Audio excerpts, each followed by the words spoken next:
అందరికీ నమస్కారం అండి. గాయత్రక్క హోమ్కి స్వాగతం.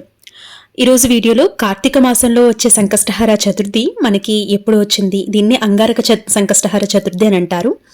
ఈ సంకష్టహార చతుర్థి ఇంట్లో పూజ ఎలా ఆచరించాలి, పాటించవలసినటువంటి నియమాలు ఏమిటి, చేసుకోదగినటువంటి పరిహారాలు ఏమిటి, ఈ పూజ చేసుకోవటం వల్ల ఫలితం ఎలా ఉంటుందని ఇదంతా కూడా డీటెయిల్డ్గా ఈ వీడియోలో చెప్పబోతున్నాను. వీడియోని ఎక్కడ స్కిప్ చేయకుండా చూడండి, అలా అయితేనే మీకు డీటెయిల్గా అర్థమవుతుంది. మన ఛానల్ని ఫస్ట్ టైం చూస్తున్నట్లయితే వెంటనే సబ్స్క్రైబ్ చేసుకుని పక్కనే ఉన్న బెల్ బటన్ని యాక్టివేట్ చేసుకోండి. మనకి ఉన్నటువంటి ఎలాంటి సమస్యలైనా ఎలాంటి ఆటంకాలైనా తొలగిపోవాలి అంటే సంకష్టహార చతుర్థి పూజ అనేది ఎంతో పవిత్రమైనటువంటి పూజ అండి. అది కూడా కార్తీక మాసంలో వచ్చే సంకష్టహార చతుర్థి ఎంతో విశేషమైనటువంటిది అనమాట. అయితే ఈ సంకష్టహార చతుర్థి మనకి నవంబర్ 19వ తేదీ మంగళవారం నాడు వచ్చింది. మంగళవారం నాడు సంకష్టహార చతుర్థి, దీన్ని అంగారక సంకష్టహార చతుర్థి అని కూడా అంటారు. ఈ వ్రతాన్ని ఆచరించడం వలన మన జీవితంలో ఉన్నటువంటి సమస్యలన్నీ తీరిపోతాయి. మన మనసులో ఏదైతే కోరికలు, ధర్మబద్ధమైనటువంటి కోరికలు ఉన్నాయో అవి తప్పకుండా నెరవేరుతాయండి. పెద్ద పెద్ద పనులు సకాలంలో పూర్తవుతాయి. ఎలాంటి ఆటంకాలు లేకుండా చక్కగా పనులన్నీ కూడా పూర్తి చేసుకోవచ్చు అన్నమాట. ఒక్కసారి ఈ వ్రతాన్ని ఆచరించి చూస్తే సరిపోతుంది. జీవితంలో ఎన్నో రకాల మార్పులు చూసిన వాళ్ళు మనం చూసాము, మార్పు కూడా వస్తుంది. అంతటి శక్తివంతమైనటువంటిది సంకష్టహార చతుర్థి, అది కూడా కార్తీక మాసంలో వచ్చే సంకష్టహార చతుర్థి. అయితే ఈ వ్రతాన్ని ఆచరించాలి అనుకున్న వారు మంగళవారం సూర్యోదయంతో కూడినటువంటి తిథి కాబట్టి మంగళవారం నాడు ఆచరించవలసి ఉంటుంది. ఆ రోజు ఉదయాన్నే నిద్రలేచి ఇంటినంతా శుభ్రం చేసుకుని ఇంటి గుమ్మాలకి పసుపు రాసి గుమ్మం ముందు చక్కటి ముగ్గులు వేసి పూజ చేసుకోవాలన్నమాట. అలాగే స్త్రీలు ఎర్రని వస్త్రాలు ధరిస్తే చాలా మంచిదండి. ఈ వ్రతాన్ని ఆచరిస్తే ఎన్నో జన్మలటువంటి పుణ్య ఫలితం అనేది మనకి లభిస్తుంది. అలాగే స్త్రీలు తమ కాళ్ళకి పసుపు రాసుకోవాలి. అలాగే చక్కగా మండపాన్ని అంతా కూడా సిద్ధం చేసుకోవాల్సి ఉంటుంది. పూజా మండపం అనేది మీరు సెపరేట్గా ఈశాన్యం వైపు సిద్ధం చేసుకోవచ్చు, లేదంటే మీరు పూజ చేసే స్థలంలోనైనా ఈ వ్రతాన్ని ఆచరించవచ్చు. పూజ ప్రారంభించే ముందుగా మీ పూజ గదిలో కొన్ని అక్షింతలు సిద్ధం చేసుకోవాల్సి ఉంటుంది. పూజ గదిని కూడా శుభ్రం చేసుకుని గణపతి పటానికి గంధం రాసి కుంకుమ బొట్లు పెట్టుకోవాల్సి ఉంటుంది. అలాగే గణపతి విగ్రహం ఉంటే గనుక గణపతి విగ్రహం కూడా పెట్టుకుని పూజ అనేది నిర్వహించుకోవచ్చు. అయితే కొబ్బరి నూనెతో కానీ నువ్వుల నూనెతో కానీ దీపారాధన చేస్తే చాలా మంచిదండి. కాబట్టి కొబ్బరి నూనె, నువ్వుల నూనెని వాడుకోవచ్చు అనమాట. అయితే 5 ఒత్తులతో దీపారాధన ఎంతో శ్రేయస్కరం. కాబట్టి కుటుంబ క్షేమం అనేది ఉంటుంది. కాబట్టి 5 ఒత్తుల దీపారాధన ఎంతో శ్రేయస్కరం అనమాట ఈ సంకష్టహార చతుర్థి వ్రతానికి. ఈ సంకష్టహార చతుర్థి వ్రతం చేసుకోవాలి అనుకున్న వారు ముడుపు కూడా కట్టుకుంటారండి. గణపతికి ఎలా ముడుపు కట్టాలి అంటే 1/2 మీటర్ పొడవున్న ఎర్రటి వస్త్రాన్ని తీసుకోవాలి. వినాయకుడి పటం ముందు పెట్టి ఆ వస్త్రానికి కుంకుమ బొట్లు పెట్టాలి. తరువాత మీ సంకల్పం ఏమనుకుంటున్నారు అనేది మనసులో తలుచుకుంటూ ఆ ఎర్రటి వస్త్రంలో 3 గుప్పెళ్ల బియ్యం, 2 తమలపాకులు, 2 ఒక్కలు, 2 ఎండు ఖర్జూరాలు, 2 రూపాయల కాయిన్స్ వేసి ఆ వస్త్రాన్ని మూట కట్టి గణపతి పటం దగ్గర ఉంచాలన్నమాట. ఈ మూటని ముడుపుగా భావించాలి. ఈ ముడుపుకి నమస్కారం తెలియజేసుకుని గణేశుని యొక్క స్తోత్రాలు, శ్లోకాలు చదువుకోవాలి. లేదా ఓం గం గణపతియే నమః అనే మంత్రాన్ని 21 సార్లు చదివి స్వామి ముందు పెట్టి ముడుపుకి ధూపం హారతి ఇచ్చిన తరువాత కొబ్బరికాయను నివేదించవలసి ఉంటుంది. కొబ్బరికాయ కొట్టి స్వామివారికి నివేదించవలసి ఉంటుంది. ఈ గణపతికి చేసే పూజలో గరికను కూడా పెట్టి పూజ అనేది నిర్వహించుకుంటూ ఉంటారండి. లేదు అంటే 21 రకాలైనటువంటి పత్రులతో కూడా ఈ రోజు స్వామివారికి పూజ అనేది చేసుకోవచ్చు. లేదంటే గరికను పెట్టైనా, గరిక మాలను సమర్పించైనా కూడా మీరు పూజ అనేది నిర్వహించుకోవచ్చు అనమాట. ముందుగా గణనాథుడికే పూజ అనేది నిర్వహించుకుంటున్నాం కాబట్టి గణనాథుడికి చక్కగా మనసులో స్వామివారిని తలుచుకుంటూ దీపారాధన అనేది చేసుకోవాల్సి ఉంటుంది.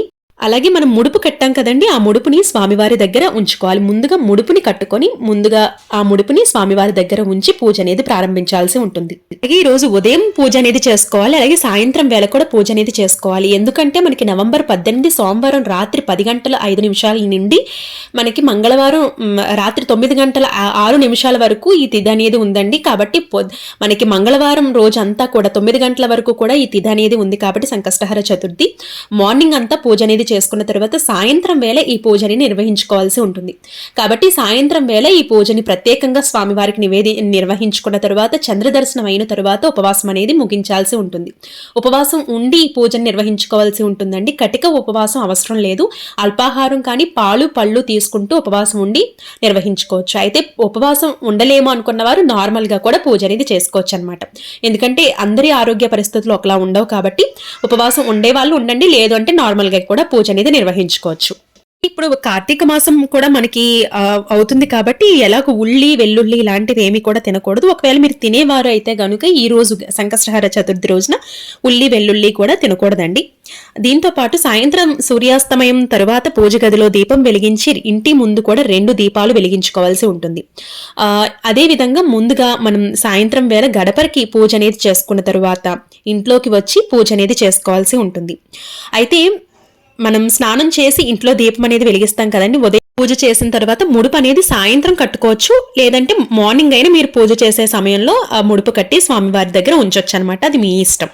అయితే ముడుపు కట్టినటువంటి బియ్యం ఏవైతే ఉంటాయో వాటిల్ని మన్నాడు కానీ లేదంటే 3వ రోజు కానీ మీరు ఆ బియ్యాన్ని చక్కగా పరమాన్నం వండుకొని చక్కగా ప్రసాదంగా మీరు స్వీకరించవచ్చు. దాంట్లో పెట్టినటువంటి 2 రూపాయల నాణ్యాలు ఉన్నాయి కదండి, ఆ 2 రూపాయల నాణ్యాన్ని పర్సులో కానీ లేదంటే బీరువాలో కూడా పెట్టుకోవచ్చు అనమాట. ఎందుకంటే ముడుపు కట్టినటువంటి బియ్యం అనేవి అలాగే ఉంచితే ఆ బియ్యం అనేది విరిగిపోయే అవకాశం ఉంది కాబట్టి తొందరగా మీరు ప్రసాదంగా చేసుకుని మీరు తీసుకోవచ్చు అనమాట.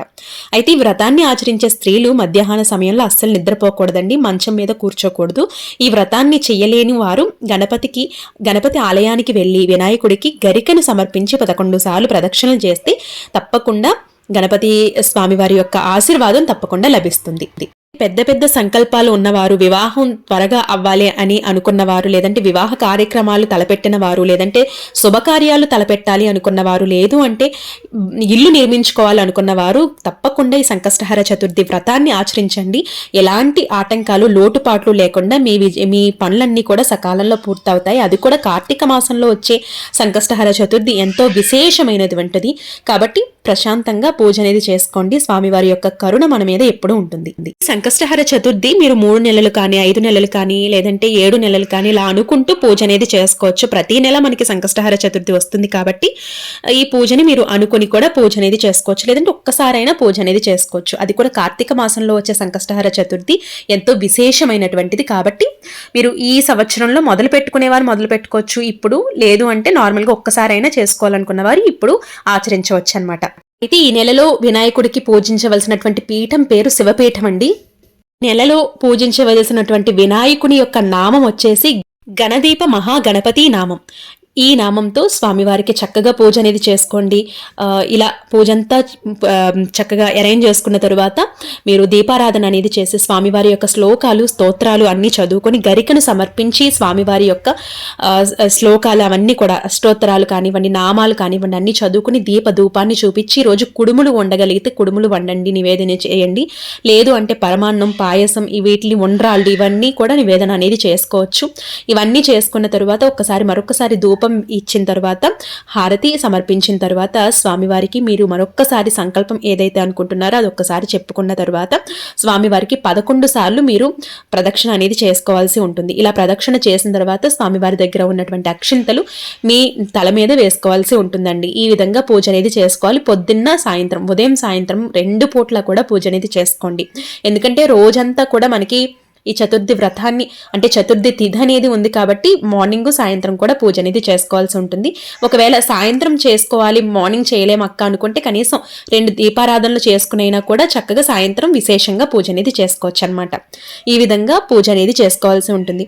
చూసారు కదండి ఈ పూజ ఎలా చేసుకోవాలి, పాటించవలసినటువంటి నియమాలు ఏమిటి, చేసుకోవాల్సినటువంటి పరిహారాలు ఏమిటి, అలాగే మనం ఈ వ్రతాన్ని ఆచరించడం వల్ల ప్రయోజనం ఏంటి, ఫలితం ఎలా ఉంటుంది అనేది చూశారు కదండి.